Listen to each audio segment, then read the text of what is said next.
Alors bonjour à vous et bienvenue dans cette nouvelle vidéo. Donc là, on est à la gare d'Aix-en-Provence. Je suis avec Yves de Montbron.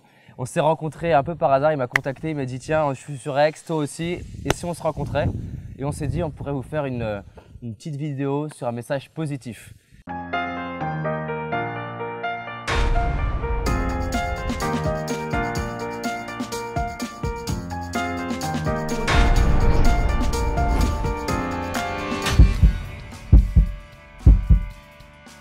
Alors, je vais te laisser du coup démarrer, on a quelques clés à vous partager. D'accord. Alors moi je voudrais vous partager 3 clés. La première, pour être optimiste, c'est d'abord de s'appuyer sur ses points forts, les siens et ceux des autres. Parce que personne n'a jamais réussi quoi que ce soit d'ambitieux en prenant appui sur ses points faibles. Donc quelles sont vos qualités, quels sont vos points forts, quelles sont les zones sur lesquelles vous avez des compétences et exploitez-les au maximum. Bien sûr, tous les gens qui réussissent, à côté de ça, ils ont plein de défauts, mais on s'en fout. Exactement. Et du coup, tiens, pour appuyer ça, la deuxième clé qui, vous allez voir, est très liée, c'est de choisir comment on voit le monde. On peut voir le monde de façon négative, de façon positive. En fait, on a autant de raisons de le voir dans un sens que dans l'autre. On peut voir le tsunami comme un problème, mais le jour où on arrive à utiliser l'énergie d'un tsunami, on dira waouh, c'est magique, on arrive à créer plus d'électricité qu'avec aucun autre moyen. Donc ça sera devenu une opportunité. Je choisis comment je vois chaque situation. Et comme tu le disais très bien, tous les événements ils sont neutres. Donc est-ce que j'en fais une opportunité ou est-ce que j'en fais un problème? Super. Alors la deuxième clé que je voudrais vous partager, c'est le fait de saisir le monde avec le côté positif. C'est-à-dire que dans le monde, il y a des domaines, il y a des tas de domaines dans lesquels on ne peut rien. Vous ne pouvez rien sur le réchauffement climatique, vous ne pouvez rien sur la faim dans le monde, vous ne pouvez rien, ou en tout cas vous pouvez peu de choses. Concentrez-vous sur les zones où vous avez du pouvoir. Concentrez-vous sur les zones où vous pouvez changer quelque chose. Utilisez votre capacité comme un effet de levier pour changer les choses et non pas rester frustré, de ruminer des choses sur lesquelles vous n'avez pas de pouvoir. Attaquez-vous aux domaines sur lesquels vous pouvez faire changer les choses dans votre vie, dans votre environnement, avec votre famille, dans votre entreprise. Et vous verrez que c'est beaucoup plus satisfaisant que de pester sur ce qui ne va pas. Donc ça tombe très bien parce que du coup, je vais appuyer ce que tu dis en précisant.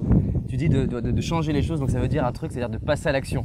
On peut regarder toutes les conférences au monde sur l'optimisme, on peut lire des livres, on peut faire des centaines de choses, connaître toutes les théories, mais si en gros on ne passe pas à l'action pour avoir des choses concrètes à transformer, il ne se passe rien. Donc la question que j'aimerais vous poser, c'est qu'est-ce que vous pouvez faire de concret pour vraiment incarner ce que c'est d'être quelqu'un d'optimiste? Comment vous pouvez véhiculer et transmettre de l'optimisme autour de vous, à vos enfants, à vos collaborateurs, à vos parents et en fait juste à ce monde? Extra. Et puis, je voulais vous partager une dernière clé, c'est que justement ce monde dans lequel on vit, il est plein d'opportunités, il est plein de choses qui passent à notre portée et c'est à notre disposition de les saisir. Vous pouvez décider de rester chez vous ou de sortir.